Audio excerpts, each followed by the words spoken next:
I'm live. All right. Hello.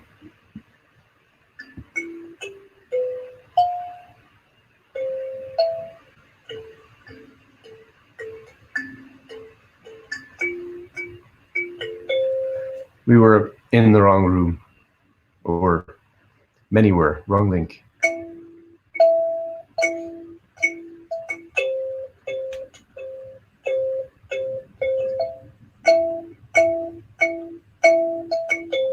Oh, cool. I can see the names of people.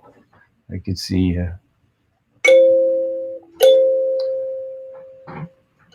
yeah, not a xylophone.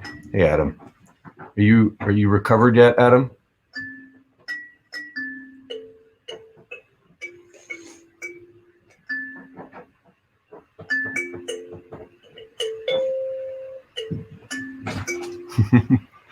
Yeah, agreed.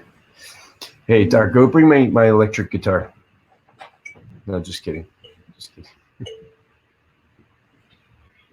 Nice. Glad to hear it.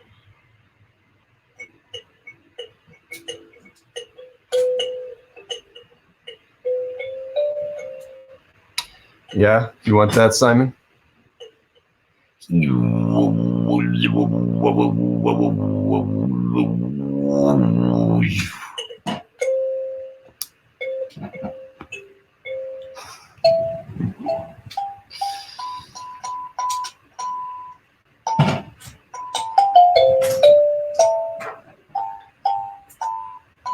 I see a worldwide logo. That would be Tim. Hey, Tim. Can you hear me? Yeah, I can hear you.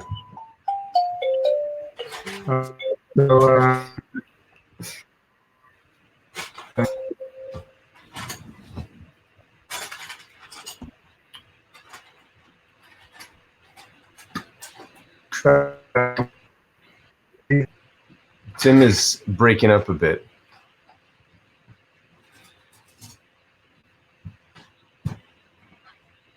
Yeah, it's recording. Oh, close it. No, yeah, good idea. Okay, Tim, I can hear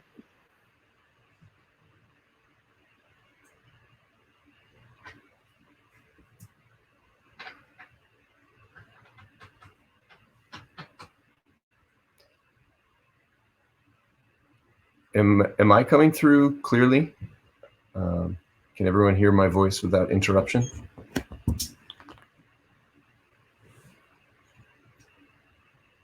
If I say everyone, I'm going to get 160 yeses. Thank you. Okay, good. Yeah, 160 yeses. Okay, bad microphone from Tim. Yes. Okay. Without further ado, I'll introduce myself then, because Tim's mic is not going so well. Okie doke. Wait, it's going to be tricky to get confirmation that you guys can see my screen though. But you can see my screen, right? You're screen sharing? Okay. Tim's going to introduce me by text. Okay, that's fine. Okay, good. Thank you, Hormel. This is Zach. Hi. He's lovely. I'll introduce myself, Tim. It's going to be faster than all the typing. So I'm Zach Pitkow. I am an assistant professor at Baylor College of Medicine and Rice University in the departments of neuroscience and electrical and computer engineering. I am reporting live to you from my home in Houston, Texas. My background was originally in physics and then in biophysics. And then I started liking computational neuroscience. And so that's what I've been doing now. I think that's enough. I'll just start. Okie doke. So thanks everybody for joining. Sorry about the hiccup with the link. It's a pleasure to be presenting to you here. I hope I don't lose internet connection and not know it. But I'll be telling you today about Hey, Niall, can you stop with the Legos, please? I'm sorry. I'm talking to 160 people. I will be talking to you today about some work that I've been doing with some fantastic collaborators. This is a theory project of a larger experimental and theory project, trying to understand cognitive neuroscience of complex behaviors. This project, this work I'm going to tell you about in particular, is spearheaded by Zhengwei Wu, and is a close collaboration with Paul Schrader, University of Minnesota, with some help by Sarab Daptardar and Minhei Kwan, who are awesome people to be working with. So here's the outline. This is what I'm going to talk to you about. I am going to give you a framework for thinking about coding and inference and action involving neurons and how we navigate in the world and act upon that world. Then I'll introduce to you a tool that we've developed, which we call inverse rational control, which is a way of understanding computations in the brain and understanding behavior. I'll give you an example analysis framework of encoding, recoding, and decoding, which tries to use the knowledge that we gain from inverse rational control to actually analyze some neural data. And then I'll show you how that framework works by applying it to an artificial neural network that's simulating a simulated brain doing a foraging task. Okay, and there's some real data coming down the pike, but I'm not really going to talk about that today. So today it's going to be theory heavy. So neuroscience. One of the major threads in neuroscience is sensory neuroscience, where you measure brain activity and you relate that brain activity to the input, the sensory input. Then there's motor neuroscience, where you measure brain activity and you compare it to measured muscle or limb activity or some kind of motor output. But if you wanted to understand thought, cognitive neuroscience, what are you going to compare the measured brain activity to? Problem is we can't measure a thought. So that's what we're providing here. We're providing a way of getting some handle on what kind of thoughts we expect to see in the brain. So this is all founded on the idea that the brain is modeling the world. And so the world is proceeding along according to the laws of physics. And this circle here represents the state of the world at some time t, and it evolves to a later time, a state at a later time. And we don't get to directly ascertain the world. We get indirect observations of it. And so we have to infer what is in the world from those observations. And that creates some beliefs. I can hear you again, Tim. We can construct some beliefs about what there might be in the world based on those observations. Now, because the world is complicated and the brain is variable, this makes things interesting. So one event in the world can cause many possible observations due to the intrinsic ambiguity in the world. And conversely, one event in the brain can be caused by many possible events in the world, also due to the ambiguity in the world and the intrinsic variability in the brain. So this makes things complicated, but it also gives us opportunities, because then neural computation must inevitably be statistical. And that provides us with some interesting mathematical predictions. So here we're going to foreground that idea that we need to think about statistics, and the belief about the world is therefore going to be statistical. In particular, we're going to exploit the Markov property of the universe, or at least our models of the universe at some coarse graining. And the Markov property says that the state of the world at one time only depends on the state of the world at the previous time. Okay, so the probability of a state x of t, given all of the past histories, all the past history of the world up to t-1, can be summarized equivalently by the probability of the world at time t, given just the previous x at t-1. Okay, this is the way physics works. If you don't measure every fine detail, then you might lose some of the causal relationships there. But we're going to imagine that the brain models the world as Markovian, as exploiting this structure, even at some coarse scale that it does model.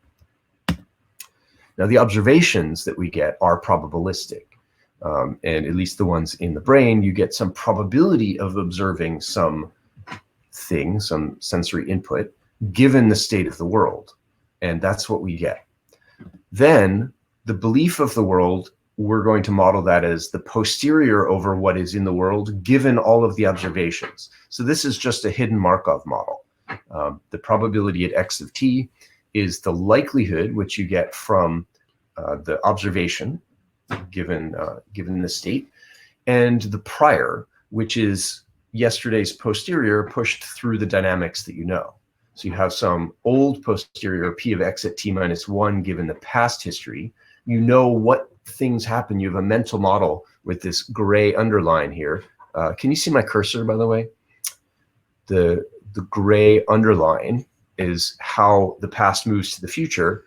You weren't sure about the past, and so then you propagate your uncertainty from the past into the future, into the present, and then you combine, and then you combine that with the new evidence, and that gives you your current posterior. So one thing that's really important here is that probabilities are really big. You get this curse of dimensionality on steroids. Everything grows exponentially with the size of the world state, which is itself really big. And so you can't manage to represent absolutely everything. But conveniently, don't let people tell you otherwise, anything is not possible. Yeah. And so the brain needs to exploit that fact. And we consider that to work through probabilistic graphical models, which allow us to simplify, or allow the brain to simplify a joint distribution over a complex world by specifying how variables interact. That is, you have a probability over everything, which factorizes into a product of simpler terms that are that describe interactions between subsets of variables. You have subsets alpha. You have x sub alpha is a set of variables within that set, a set of variables that interact, and the strength of their interaction is captured by this factor psi sub alpha. So graphically, this is called a probabilistic graphical model because you can graph all of the variables as circles and all of the interactions between them as lines, or in this case, as squares representing potentially higher order interactions. So here we have a variable. We have these coupling factors. This is a third order coupling factor between x1, 2, and 3. And then we have singleton factors, which is the way that we treat evidence, which is just an influence on one variable based on the external world. So you can imagine that's the interface with the external world. And all the weight variables are our model of the world. So an example of this that many people have seen is a pairwise Markov random field. Here we have 3 variables that are interacting with 2 pairs of interactions, or 2 interactions in pairs of variables, and 3 singleton potentials, represented here by phi sub I. And now, if we want to actually take advantage of that structure that we assume in the world, we can unfold that graphical model over time and allow the evidence to propagate across this graph. So we've just taken evidence which is flowing back and forth in any computation about how those pieces of observation affect all of the variables, and we allow that to become a dynamical system. And that dynamical system may mirror the structure of the world, or it may have its own structure, and the world has its own structure. So these yellow lines evolving over time to the right represent flow of information from one variable to another variable in a structured way. So let's just put that at the top.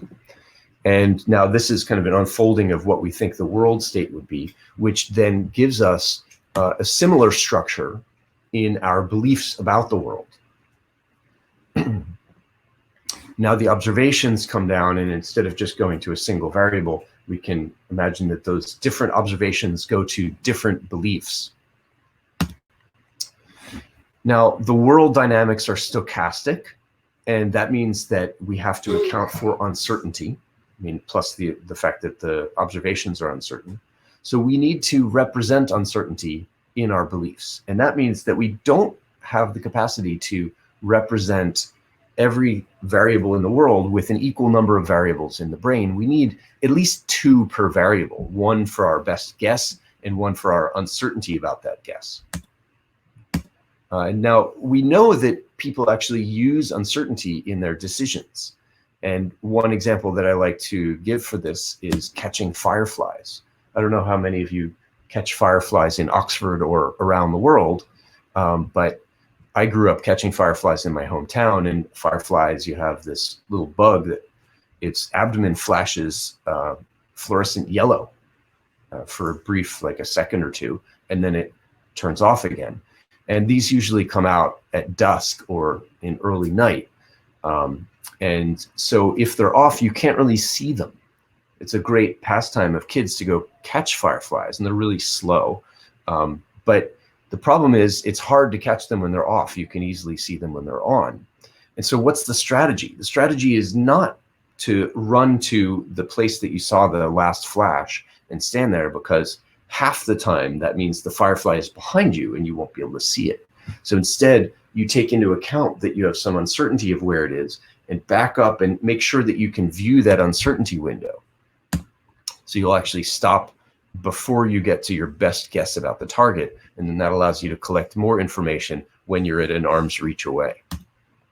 So our actions depend on uncertain beliefs, and this has been demonstrated many times. So going back to our little schematic model here, that means that we need at least 2 variables and maybe more to capture the statistics of the variables that we're modeling in the world.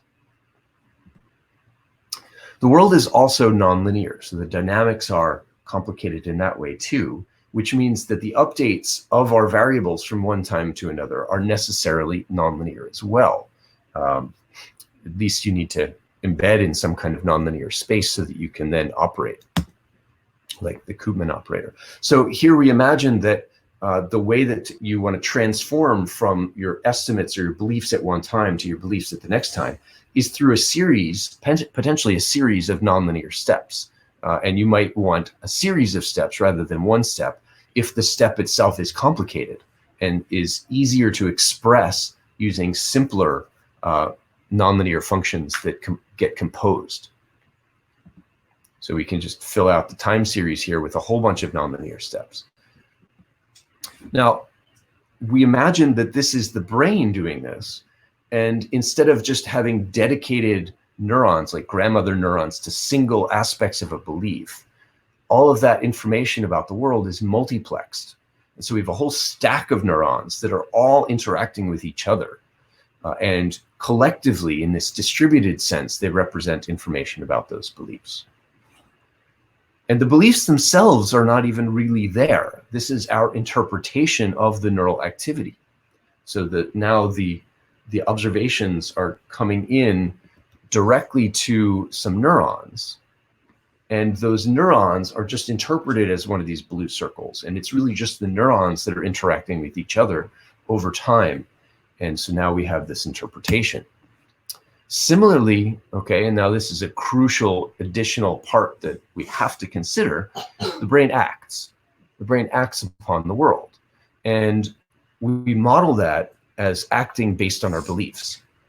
But again, it's not the beliefs. The beliefs aren't really there. So the actions really come from the neurons themselves. And so our framework is going to allow us to interpret the neural activity in terms of beliefs, as if we have beliefs, as a good description of us. But let's just recognize that the observations go into the neurons and the actions come out of the neurons. Okay, so this is the mental picture that we have, and we want to use our ability to do theory to unpack this, unfold this, and analyze it, and actually come up with good hypotheses that we can test in the brain.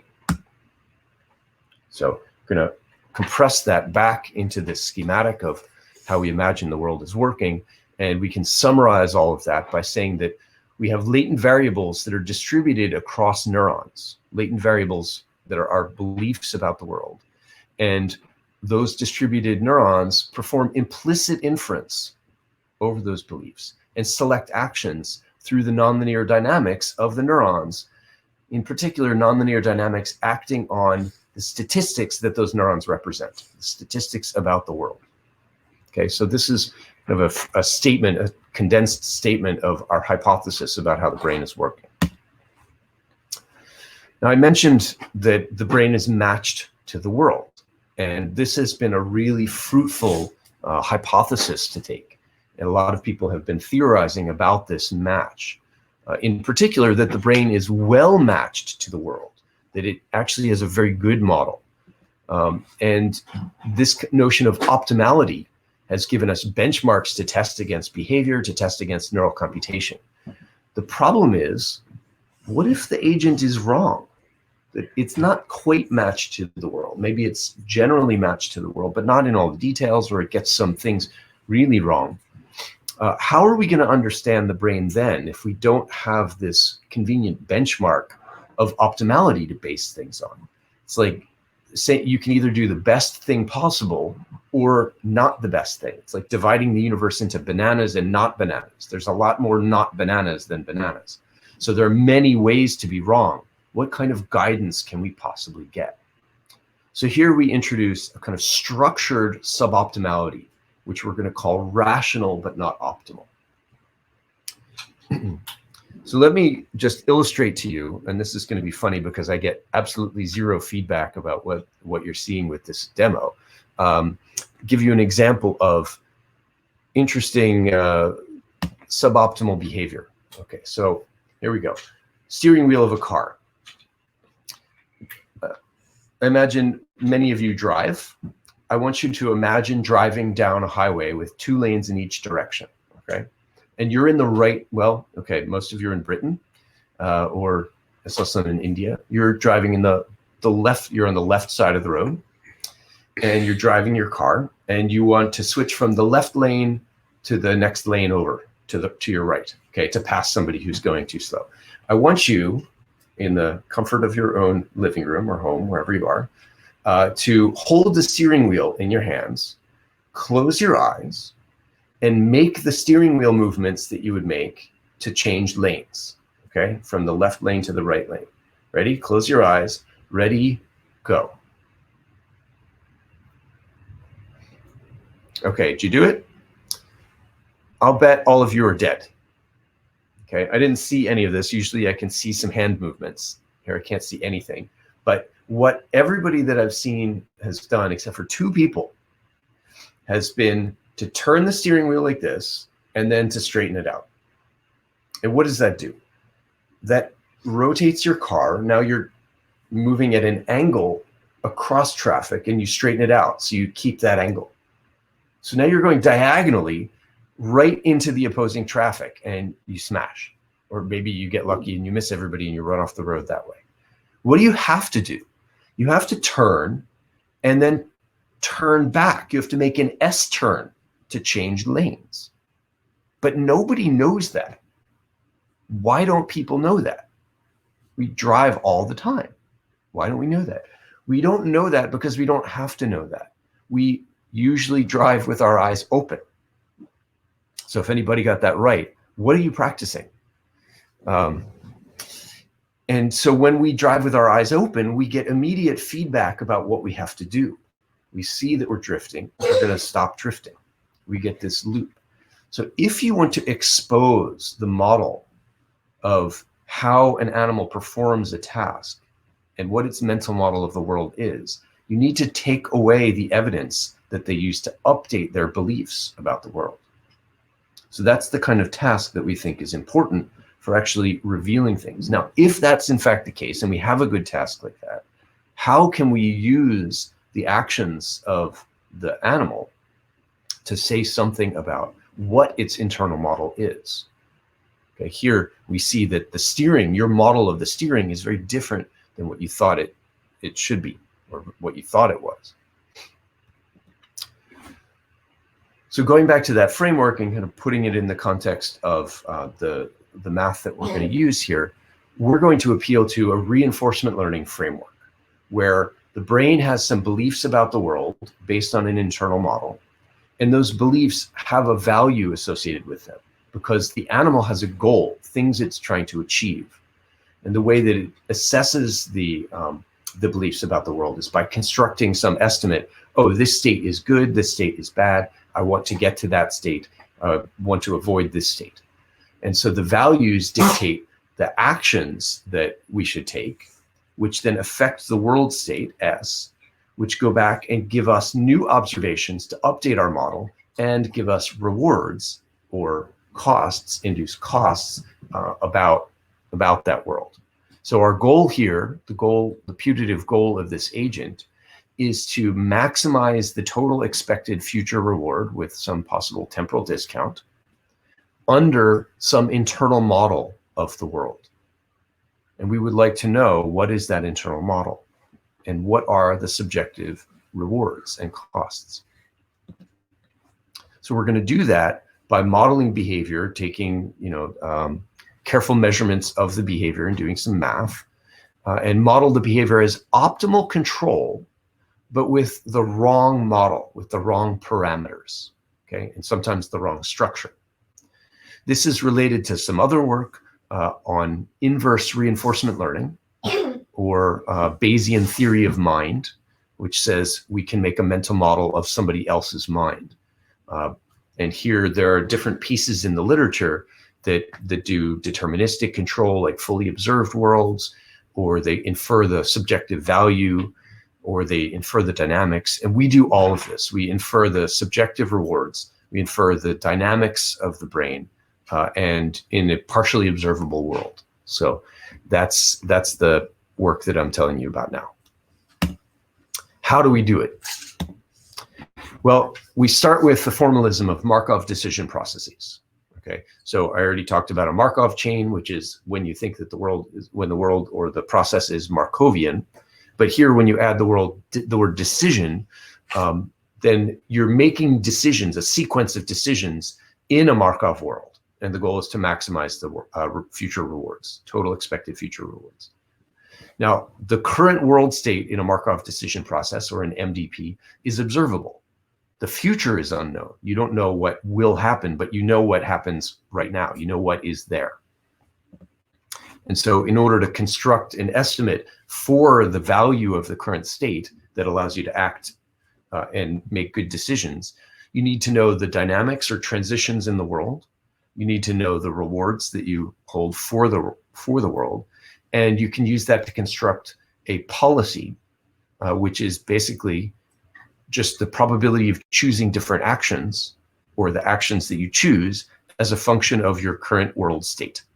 Okay, you put all that together, and you can find the optimal policy which maximizes your value. And you can do this using standard tools like the Bellman equation. If you don't get to observe the world, then you have a partially observable MDP, or a POMDP, and then your current world state is uncertain because of those partial observations. So your current uncertainty, on the other hand, is known. You know what you don't know. You have some posterior over the world state. However, of course, you don't know the future, but you don't even know your future uncertainty, because that depends on what observations you will get in the future. Okay, so a lot is unknown here. You're doing decision-making in the face of uncertainty. You can reformulate a POMDP as a Markov decision process, a fully observed MDP, where the thing that you're fully observing is not the world, but your belief about the world, okay, or your posterior about the world. So we construct a belief state which summarizes the sufficient statistics about the posterior. And then you can reformulate everything in terms of not transitions, but belief transitions, not rewards, but expected rewards under your posterior. And again, your policy is a function of that belief state. The value is a function of that belief state and whatever actions you take. So now we can get to inverse rational control, which is the core of our idea here.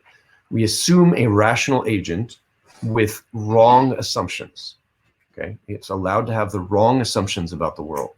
And we infer which internal model would explain the observed actions it takes under the observed observations it gets. So we watch the animal doing its task, playing its game.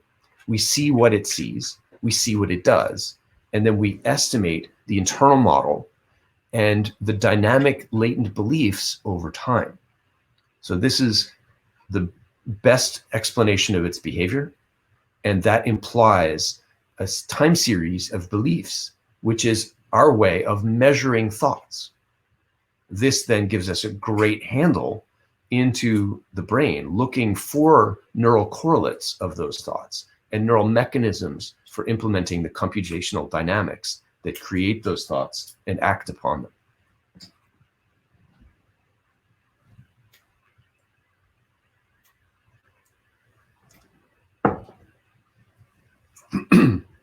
So just a quick relationship to other things in the literature. Here we do there's inverse optimal control, which is the name for one thing I mentioned earlier, to infer dynamics for given rewards. There's inverse reinforcement learning, which infers the rewards, the rewards given the dynamics. And then there's inverse rational control, which infers both. And in particular, we do this in the partially observed setting, which is another advance.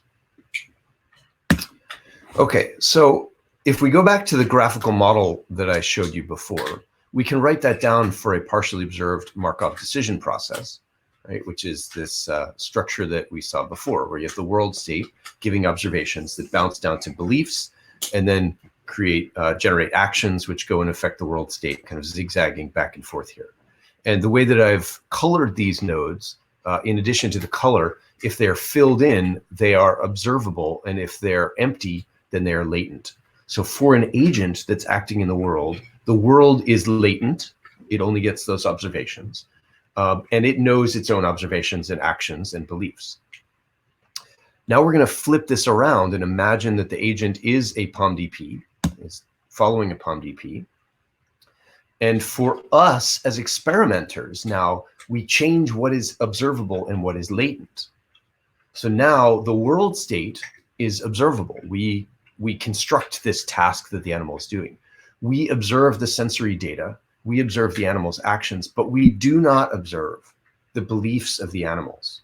We do not observe the animal's assumed parameters about that world, this theta at the bottom, which includes the rewards and the dynamics, the subjective rewards and the assumed dynamics for the world. And then there's some true observable dynamics, which are phi, which are updated, that we do get to observe. Okay, so inverse rational control and POMDPs have the same general structure. It's just different things are latent. It's a different formulation of a different problem, but they're related. So mathematically, what are we doing? We're going to maximize the probability of all of the observations that we make scientifically. That is, we observe the agent's actions A and observations O, and we then estimate the parameters theta for the dynamics, the uncertainties, the rewards, and the action costs. And we're going to infer the latent beliefs B that dictate those actions and marginalize over those latents, okay, to get the likelihood of the yellow term, the theta, that we really care about. And so to be more technical, we're going to exploit the Markov structure that we assume in this task, and we solve it by using the EM algorithm to compute this integral and an analytic gradient that we're actually able to calculate for this general process. So a way of understanding, another way of understanding this that I think is very fruitful is that we are parameterizing agents by the task that they solve best. The way that we solve this in practice is we create a policy from each state. This should actually be policies pi of A given B and theta within a task family theta. So we have now a whole family of policies depending on which task the agent is trying to solve. And so if we put that into the Markov chain, we can use that policy to compute a likelihood over tasks, right? A likelihood over what the animal is trying to achieve, its subjective reward and assumed dynamics. And we maximize that likelihood, that marginal likelihood, to find the best interpretation of animal behavior as rational, that is optimal under the wrong assumptions. So now we're going to apply this to an actual task. And an interesting task should have several components. It should have latent variables, and therefore uncertainty, so that the beliefs have some structure to them. And it should have nonlinear dynamics to require that you actually do some nonlinear computations, without which we wouldn't need a brain, right? If you can just get by with linear computations, you could just wire your sensors to your muscles and skip everything in the middle. And it should have dynamics, that is, require some predictions that allow us to expose the internal model and actually provide something interesting for the animal to think about. So, tasks where something surprising happens that you don't know about. We've chosen the task of foraging, which satisfies all these conditions. Okay, so here's what we think of as foraging. An animal is moving around between several locations that have food rewards, and it's choosing whether to stay at a given site or to go. And if it's going to go, when is it going to go, and where is it going to go? Furthermore, it's acting under uncertainty, so it doesn't completely know exactly how rich the food supply is at the current location, or how rich the distant ones are. So we've actually built apparatus for watching monkeys move around in a free environment with different feeding boxes while they're performing a task like this, and we're recording from their brains wirelessly while they do so. And so that's impressive work in 3 labs that we're collaborating with: Dora Angeloki's lab, Valentine Dragoy's lab, and Ben Hayden's lab. So this is a very exciting collaboration that hopefully will be yielding some cool results soon. But we're laying the foundation for analyzing these data based on this inverse rational control and a neural framework that I'm going to tell you about soon. So let me show you the concrete instantiation of the task that we're going to solve here. At first, we'll do it with one box, one foraging site. So we use a Markov switching process, telegraph process, where reward is available or unavailable. Here, red is available, blue is unavailable, but this is not observable to the animal. So as time goes on, food appears with some probability, sticks around for some time, disappears with some other probability, and switches back and forth. Now, if the animal tries to open the box and there's reward there, it gets the reward, and then the box is empty. The food is no longer available. And then with some probability in the future, it comes back. Some reward becomes available again. The animal might not see it, food could disappear, and then the animal opens the box at that time and it does not get a reward. Okay, so that's the basic process. Now we have multiple different boxes, each doing the same thing, potentially with their own dynamics. And the animal has a choice not just to open the box, but also to move to a different box and travel across the room, which has some cost. The animal also gets some partial observations about whether the food is there, but these are noisy. And so it's not easy for the animal to actually figure out whether the food is there. And we titrate the noise level so that the information that it gets from the observations is comparable to the information that it would get from its own predictions of the internal dynamics, so that both of those things are influencing the behavior. What do we learn? Our goal is to learn the model of the animal and its subjective preferences. So that means, in this case, the appearance rates, the assumed appearance rates of and disappearance rates of the food availability, the evidence strength, so how confident you are about the sensory evidence. And the animal might have a different belief about that, or a different model for the evidence strength than really should be there. And then the costs and rewards, the travel cost, the cost of opening the box, the benefit of the reward. In fact, we're going to do the costs in units of reward. So, travel in units of banana, let's say. So we actually do it. Okay, so now we're going to run a simulated agent. The simulated agent is solving one of these tasks with its own wrong parameters about this dynamic task. This is a relatively simple task, but it's still more complex than the tasks that people typically use in neuroscience.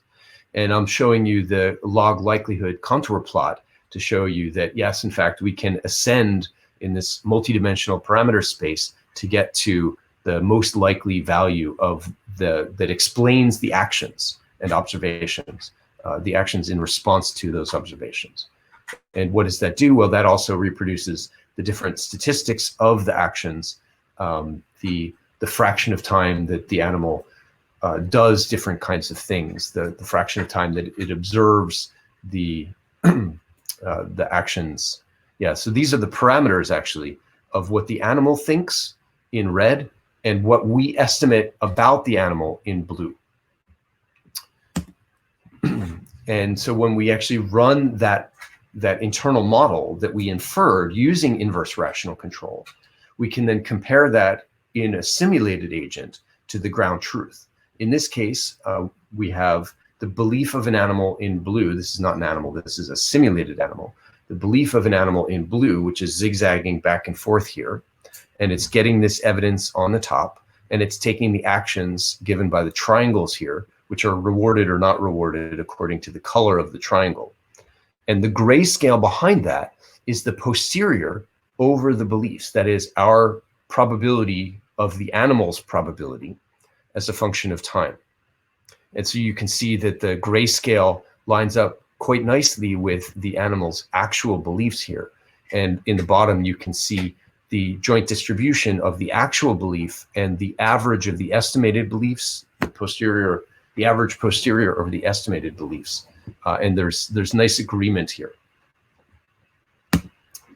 And also the inferred action statistics, what the animal does, where it spends its time, also generally matches the agent with some small discrepancies. Like over here, we see that there's it does nothing a little bit more of the time. And there's some ways that you can understand that in terms of the uncertainty about the parameters. So there are some trade-offs. For example, you could have you could assume quicker dynamics and lower action costs, and they can compensate. Things like that have some sloppiness in the model that you can characterize by the Hessian and the uncertainty of this log likelihood. And so we can use those to explain these things. I should have put the error bars on here, sorry. So here we assumed that we knew the right parameters, but we did not have the right parameters, but we did have the right structure. You can also generalize this very easily to say that you have the wrong structure, and you might have some superstitions. Let's see, like here, you make some. We assume the right structure, but if there are some new arrows there or some missing arrows, we can infer them as well. You can also handle within this framework some adaptation or learning using a hierarchical model. Like you think that the box changes its properties over time, or you started with a prior over those properties, and you allowed those properties to evolve over time according to some meta-level dynamics. And so all of that would happen as an extension of this same inverse rational control framework. So that's all behavior. And now I want to come back to the neural coding of these rational thoughts, okay? And we're going to do this in simulation, but I'm going to present to you a framework that allows us to understand that. So the neural coding framework, I like to think about these three linked processes of encoding, recoding, and decoding. Encoding is how do neurons respond to stimuli? Okay, so what's the relationship between the neurons and the external world? Recoding is how do they transform that information? How does that representation, that relationship change over time? Mm-hmm. And decoding, either time or space. And decoding is how do the neurons drive behavior? What is the relationship between the neurons and the behavior? So that's what we're going to call decoding. Now let's go back to this POMDP, where we have the world state, the observations, the actions, and the beliefs. And I mentioned in the beginning that the beliefs aren't really there. In fact, they're just some neurons that are going through their dynamics. And we treat that as if there were some beliefs. The real causal arrows are things that are dynamic over time between the neurons themselves and between the observations and the actions. But the model that we've created is a model of the beliefs. So we can imagine that those beliefs are, and we're going to find a representation of those beliefs, the best guess that we can get of those beliefs, which I'll call B check, which is how the beliefs are encoded in the neurons themselves. And then the real neuron dynamics can be projected down into the coordinates that are encoding those beliefs. And the changes in those coordinates, just the belief coordinates, is what we'll call recoding.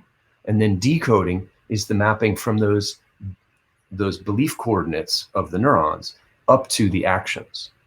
Okay, the real actions are going to be, of course, based on the neurons themselves, but we're going to have a different policy based on the belief, not based on the R's. And our goal here is to find how these different dynamics work in the neurons when you do targeted dimensionality reduction, targeted to the beliefs that we inferred with inverse rational control. Okay, so that's the handle that we're using to figure out important dimensions in neural space.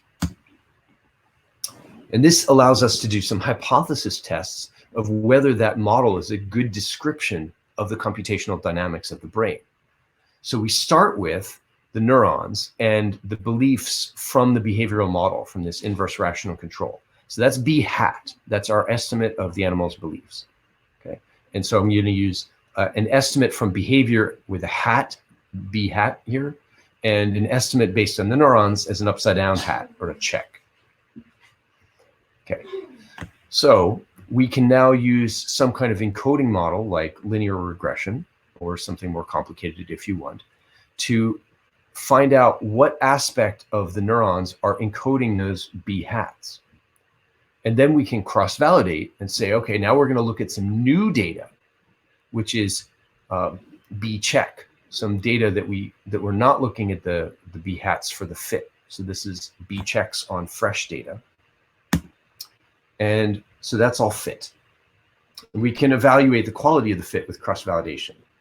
Then we can test whether the recoding dynamics, the belief dynamics that we inferred from our behavioral model, are matched by the belief dynamics in the coordinates of the neurons, right? Just the subset of the neural dynamics that are pertinent for those beliefs. So we can compare the recoding function that links time t-1 to time t with the dynamics of the beliefs from t-1 to t. And then we can also compare the decoding. That is, if we can predict actions from the beliefs, B hat, and from the neural beliefs, B check. And we can see whether that mapping is the same. And if those things agree, then we are successfully understanding the processes of recoding and decoding. So let me say that again with a different chart. We have behavior on the left, brain on the right, and we can fit the variables of behavior to variables in the brain. And that fit gives us an estimate of encoding. We can then look at how those variables interact over time. And if the interactions between the behavioral variables match the interactions between the brain variables, then we can say we understand recoding or computation. And then finally, we can predict the actions from those variables and interactions, and from the variables in the brain and the interactions in the brain, and predict those actions. And if those agree, then we understand the decoding process, how the brain is using the information that it has to generate actions. We're going to test this framework now on a simulated agent. Okay, okay, and so the agent is going to be an artificial neural network. It's going to start with some observations. It's going to put those observations into a neural network, which is initially a randomly connected ReLU network with 300 recurrently connected neurons, go through a couple of layers of other nonlinearities, which are then trained to match the policy and sample from that policy to get an action. Now here I have in purple some target beliefs. That was an earlier version. I forgot to delete from this picture. We actually don't train it to match the beliefs at all. The only thing we train it to do is match the target policy. That is actually to match the target actions, to get the same actions with the same probabilities given the same histories of states. Okay. And so we're going to use this neural network as our simulated brain and try to analyze what's happening here and see if it agrees with the POMDP agent that we trained it to match. Okay, so again, here's the framework. We are going to create a PUMDP teacher, that is some decision maker, and we're going to train a neural network to produce the same actions as that agent, but it's now implemented in neurons instead of abstractly in a reinforcement learning setting. Okay, this is imitation learning. It's just producing the same actions. And so we use that now to analyze the neural dynamics here, and we're going to run inverse rational control. And the results that I showed you before are actually from inverse rational control applied to this agent. And we're then going to analyze that data for these neurons. So first, let me show you that we can actually get a neural network that reproduces this agent. And interestingly, the belief dynamics do match the agent's dynamics if you do this encoding. This is not this is not trained. We're not training the network to reproduce these beliefs, but nonetheless, you can find those beliefs in these neural dynamics. And likewise, it reproduces the probabilities of different actions shown in the vertical direction here as a function of time. So here time is evolving, and the top is the target PUMDP that we want it to reproduce. Get these actions with these probabilities, and the bottom is what the neural network's policies are with the 5 neuron outputs, and we get a softmax over those 5 neuron outputs. So the neural network is doing what we want. And moreover, it implicitly has these beliefs, even though that's not something that we explicitly ask for. So now when we do the encoding, recoding, and decoding test, we find that if we cross-validate the beliefs, we decode the beliefs based on what we found from the training data and tested on testing data, we get a good match of what we predict from behavior. So we have, on the horizontal axis, we have the beliefs that are predicted from the behavior according to inverse rational control on this simulated agent. In the vertical axis, we have the beliefs that are predicted from the neurons based on, again, cross-validation. And we get a good agreement here that generally they give the same beliefs as the inverse rational control that it was trained to get the same actions as. And these are suboptimal actions. This is an agent that's doing that foraging task that I described, but it's not doing it well. It's not doing it the right way. It's following its own internal model and its own subjective preferences. So the beliefs match, so that's the encoding.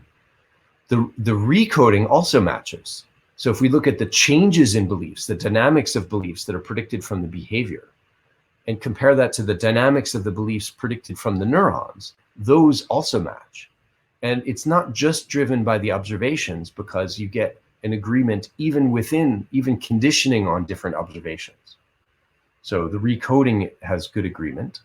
And finally, the decoding is also good agreement. So you see that this diagonal band here, the behavioral policy, that is the probability of each action according to inverse rational control, is matched by the probability of each action according to the neurons, based on the coordinates specific to the beliefs, right? So we have all of the neurons. We can do the dimensionality reduction of those neurons to this targeted beliefs and predict the actions from just those coordinates, ignoring all of the rest. And we get a good agreement with the behavior. So this is the kind of analysis that I think is very fruitful to do to illustrate these core computational aspects of the brain: the encoding, the recoding, and the decoding. And I just want to give you a kind of picture of the geometry here, which I find to be interesting and helpful. So we have the neural dimension, some high dimensional space. And the neural activity in real brains lives in a lower dimensional manifold within that space. And within that manifold, there are certain coordinates that are relevant for the task, and a lot of coordinates that are irrelevant for the task, seemingly. And so here, we have this volume. It's really a foliation of that manifold. You can divide the manifold into these different pages or leaves that are all stacked up. And what matters is your coordinates along any one of those leaves. And we can link together those leaves as equivalent as far as the task relevant coordinates go, right? So we now trace out in orange here a actual belief dynamics over time on one leaf, but it would be perfectly the same as far as the task goes if that were translated into any other leaf within this foliation of the manifold. And in fact, you could even go through some dynamics that cross leaves. So you trace out this ribbon, this white ribbon across the orange volume, and any dynamics within that ribbon don't matter. The dynamics that matter for the task are the dynamics along the ribbon, okay? And so those are the task relevant coordinates that we would like to be able to find. And that's what this encoding, recoding, decoding framework allows us to do. The encoding finds the coordinates. The recoding tells us what are the dynamics on those coordinates, within those coordinates. And then the decoding says, how does it get used? So just wrapping up here, almost done. We have some existing methods for data-driven dimensionality reduction that scale in interpretability that are based on reinforcement learning and deep networks and all this stuff. These are kind of starting to be more conventional ways of trying to understand the brain. And they're really great for a lot of things, but they're not great for interpretation. Deep networks have not proved to be very interpretable. Latent variable methods have not proved to be very interpretable in many cases. They're just sort of ways of describing nonlinear dynamics and say, okay, this happens, then this happens, and these are the latent variables there. What do they mean? Here we use cognitive models, a model-based reinforcement learning, grounding everything in a model of the world that provides interpretable components to the neurons, interpretable components to why the animal is acting in these different ways. And we can think about this as a kind of scientific machine learning, where the goal is interpretation and explainable AI. So I think that this is a fruitful general direction where you have a combination or a hybrid between some of these flexible tools and model-based tools that allow us to understand or interpret things. One challenge for this is that if that's going to work, we have to have a good model. And sometimes for complex tasks, we don't have a good model. And so that's going to give a big challenge. What they do in reinforcement learning, if they don't have a good model, is now simultaneous representation learning and reinforcement learning. So where does that leave us? Well, we have some ideas about how we could proceed with that. But so far, we've constrained our representation to be things that are already interpretable, and it allows us to interpret the policy. But you can also imagine creating representations that are structured, like the graphical models that I described before, and making interpretations of those that will then feed into interpretations of the whole behavior. But those are challenges that we're still looking to address now. So conclusions. I told you about a framework for inference and control. I gave you this mathematical cognitive framework for how agents can perceive, act, and learn potentially.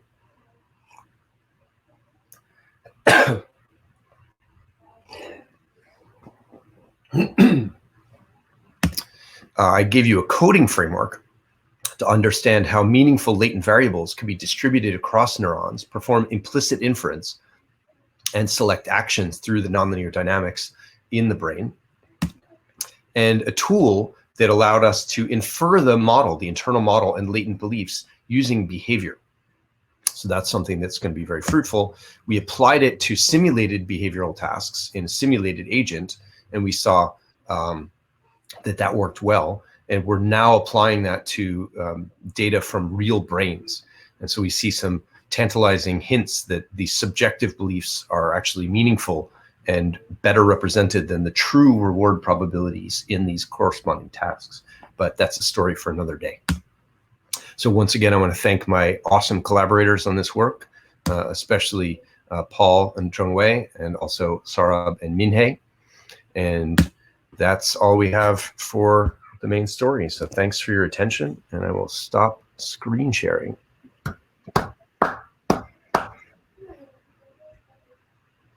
Thank you very much, Zach. I'm going to try to turn my video on. Can you see me? Do you hear me at all? I sort of hear you. Let's try again. I'm going to turn my video off. I think there's a few questions. Probably best if you read them yourself. They're rated by... Okay. Oh, yes. Okay. We have this question thing. Okay. Top vote. How can we observe the agent's observations? It's commonly assumed in probabilistic models that the agent's observations are noisy, so we could have the true stimulus, but not the brain's version of that. It's a great question. We actually have another version of this that I didn't present, where we have external uncertainty and internal uncertainty. And so then you have to marginalize over the agent's internal noise. And we do that for another task, which is a continuous dynamic task, unlike the one that I showed here, which is kind of discrete, so the simpler version. But yeah, you can try to put the animal into cases where you think that the uncertainty is dominated by external noise, which is what we've been doing in the foraging tasks, or is dominated by internal noise, and that you can try to manipulate the uncertainty in those cases. So it's a more complicated inference because now you have another thing to marginalize over. You could argue that for Bayesian inference, there's no uncertainty about the belief dynamics once you know the observation. But here we allowed for some fudge factor, some lapse, and some other uncertainty associated with the belief updates too. So these are two things to marginalize over. Great question. Next question. If you already have two categories of optimality, then shouldn't you have the combination of suboptimal irrational, suboptimal rational, optimal irrational? So I don't quite understand how to parse that. Maybe An can clarify that in the chat window. Here we're treating, so suboptimal, you can always structure, so here we're positing some structure to that suboptimality. If there's no structure, it could be suboptimal in any way at all. And so, and it's a little bit like Bayes' rule, right? You tell me that I'm going to do inference. Well, you can always construct a prior to do that, right? It could be some wacky prior that's going to go from the observation to the data. And so likewise, you can always construct some kind of story. I mean, control theory is in a sense Bayesian inference for actions. So it's the kind of the only game in town. And so you can always, in the same way, impose some kind of rational story on it. But the question is whether it generalizes, whether it's a sensible story. And so that's the kind of thing that we're focused on. We're generating hypotheses over families of plausible internal models that you can then evaluate. Application-wise, the framework assumes the parameters that a subject had don't change over time. What if they do? Yes. Is there an understanding that you can do this with something non-stationary? If it's truly non-stationary, we're in trouble because we're never going to get enough repetitions of the relevant data to make any kind of model. But if we can assume lawful non-stationary, like, for example, you have motivation that increases or decreases monotonically over time as you get sated by eating all the food, then you can model that part too. And you can do that with a hierarchical version of this, just augmenting the belief state with another internal state that represents your motivation or represents your learning state, which is updating things, you know, as you changing your model as you learn. It's just another level of the model. Okay. If the world is Markovian and internal belief dynamics are Markovian, doesn't that imply that beliefs can only be about the instantaneous or concurrent state of the world, right? In a task that more explicitly involved revising past beliefs or making future predictions, would anything in the theory need changing? Thank you, Richard, for that question. That's an interesting question, and it might be that part of the rational policy that you have could be structured in such a way as to do look ahead. So that would be like you have limited ability to look into the future. And you could interpret that as, you know, resource constraints, which is another thing that we're folding into this framework as well. And you can also take into account some structure. So maybe this is actually connecting also to the previous question about the suboptimality. You could have structured suboptimality that is irrational in the sense of resource limited. It would still be rational in the sense that it's the best you could do with those limited resources, but it wouldn't be optimal for the task anymore. In the same way, you might imagine representing your beliefs about the world with some limited abilities, so samples or an approximate, like, you know, variational inference. You have a limited number of statistics, and in the same way, you can fold your predictions about the future or your memories of the past into a current state. Like your memory, if you imagine the hippocampus, is a state as of right now, and that memory is some enfolding of the past history, and it could be a limited enfolding of the past history. So that would be then, you could say, well, maybe that's optimal in a case where, I don't know, you could spin some kind of story where that's actually the optimal thing to do.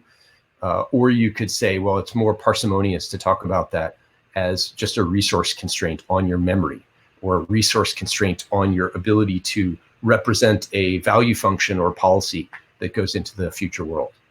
So a very rich set of possible thoughts there, I think, that could be pursued in the future. Okay, out of field here, but does the model, this is from Urvi, I lost that question. Oh, no, I didn't. Out of field here, but does the model accommodate the inherent variability in efficient processing by the neurons? In other words, noisy computation. And it could be both internal and external factors. And should you? That's a good question. So in this case, we would refer all of these kind of stochasticities of neurons or suboptimalities of the neurons back referred to the task, rather than thinking about it necessarily as something happening in the neurons. So you have you have noise in your ability to represent some kind of state, and that would come down to either observation noise or belief noise, like belief dynamics noise, which is something that we included here as part of that soft belief update or stochastic belief update. And again, that is something that you can incorporate in resource constrained control.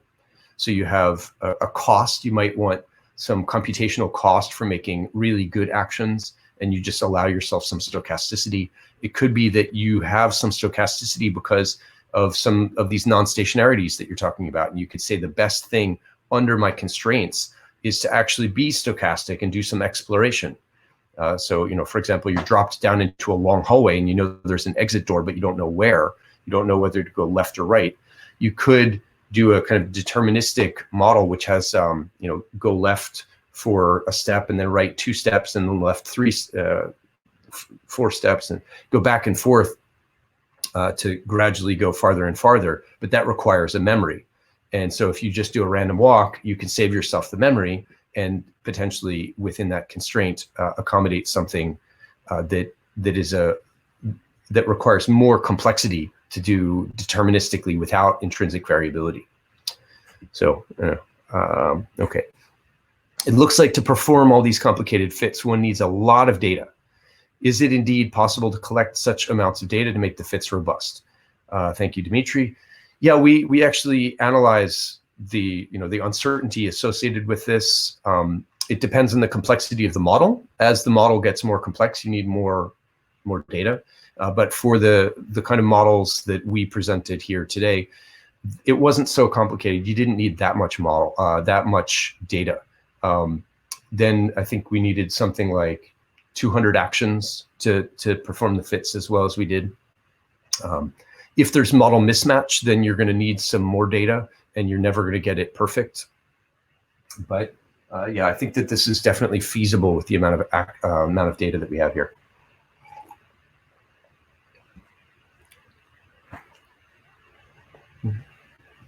Okay, so biology, how widespread should we expect belief representations in the brain? Is the idea that these are widespread latent dynamics, or are we looking for dynamics in an action generating area? Yeah, so trying to connect to actual brain areas. I personally don't have really strong feelings about this one. I suspect that there's going to be a mix. So there are some areas that I think will be distributed widely, and some things that will be more narrowly focused. I like to think about in vision and inference, you might have high-level variables that are deeply multiplexed across many areas, cognitive variables, whereas some of the lower-level variables might be more isolated, more locked down. But even that's not necessarily true because we have these face areas, et cetera. So I just don't know. I think it's a really important question, and that's one of the key questions that we're interested in answering with the experimental collaborators we have. Empirical question from Harrison. Do we know whether animals use nonlinear models of dynamics or if they linearize them? or when they use one model or another. Definitely animals use nonlinear dynamics, but it becomes a matter of semantics. Like if you have a context-dependent linearization, that is, broadly speaking, a nonlinear dynamical system if you include the context switch as part of your dynamics. So you have to figure out which context you're in, and then that's going to be a different global picture. But at any point here, you could, of course, use say, well, I'm going to count that as linear dynamics because I'm not going to count the global context. So I think that they can both be fruitful ways of understanding what's going on. Okay, let's see. Michael Yu asks, what is the unit of action in the model for freely moving non-human primates? Is it X, Y, Z coordinates in a single video frame? This is something that we get to choose. We get to choose the granularity. In the analysis that we've been doing so far, we have the position of the animal and then whether it's open to box or not, as well as its velocity.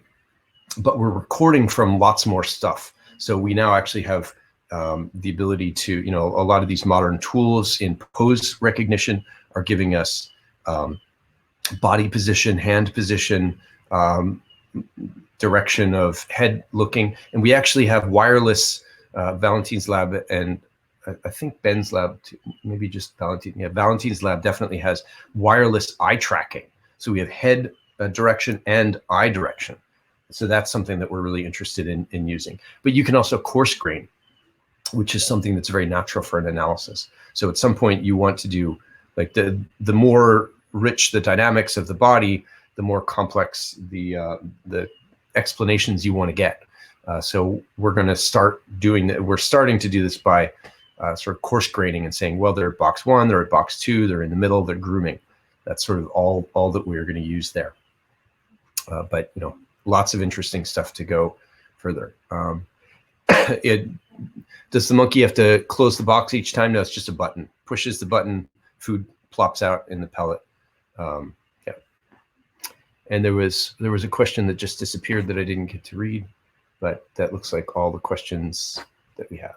Oh, maybe I can click on the answered ones. It was, have you considered applying this sort of theory for a complicated artificial system as a self-driving car? What sort of insights could we learn about them? That's a fun question. No, we haven't really considered. We haven't considered that for actually trying to describe the self-driving car this way, but that would be fruitful.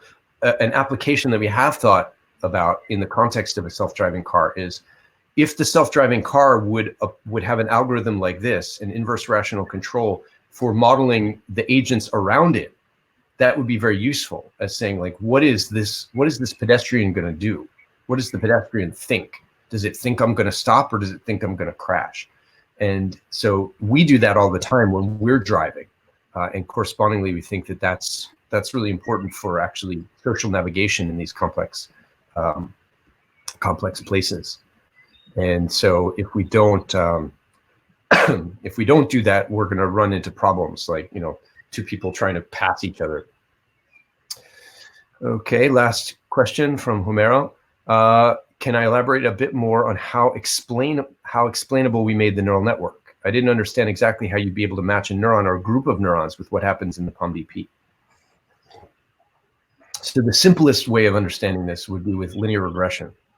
You have a target, which is the belief or some other property of the from the inverse rational control, and then you have neural activity, and just regress the neural activity against that belief, and then this finds that one dimensional, or let's say of k dimensions of belief, those find you k coordinates in the neural activity that are encoding that information.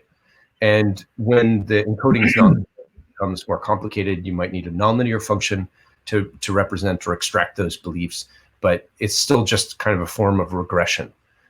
It's targeted dimensionality reduction where you're targeting to a particular hypothesis about what the task relevant variables are. Then any other variable is moving you off of that coordinate into some potentially orthogonal or skewed coordinate, and those become nuisance variables or noise that you'd like to be able to eliminate through this encoding model. So the coordinate will then give you the best decoding. of that stuff. So I hope that answers that question. Then you look at the dynamics, and the dynamics I think are really fun looking in the low dimensional coordinate system. And in fact, if you imagine that picture that I showed where you have the ribbon of equivalent beliefs, and you have these belief related, these task relevant surfaces, you could have one dynamical system at the top. Let's say that the arrows point this way at the top, but they point in a different way at the bottom. If that happens, then you don't have a good encoding, because the recoding is wrong, meaning that you don't have a consistent update for your belief depending on an seemingly irrelevant variable, right? If you were at the bottom, which was supposed to be equivalent to the top, but the dynamics point in different directions, then they can't represent the same thing. Or at least they're going to represent that in some interesting stochastic way. So lots to understand there. So great questions, everybody. Thank you very much, Zach. Once again, I sent an email to invite you to a Zoom room for post-talk chatter, because as soon as I end the broadcast, you'll be gone. That's a little weird thing in the broadcast. So thanks again, and I'll see you. Sure. Did you invite me or not invite me to the room? I did invite you. Yeah, there's also apparently someone asked for a WhatsApp list for post-talk chatter, and so a bunch of people joined that. I'll send you the link for that too. Cool. Thanks, everybody. Thanks for listening. All right. All right. I'll see you in Zoom. Yep. See ya.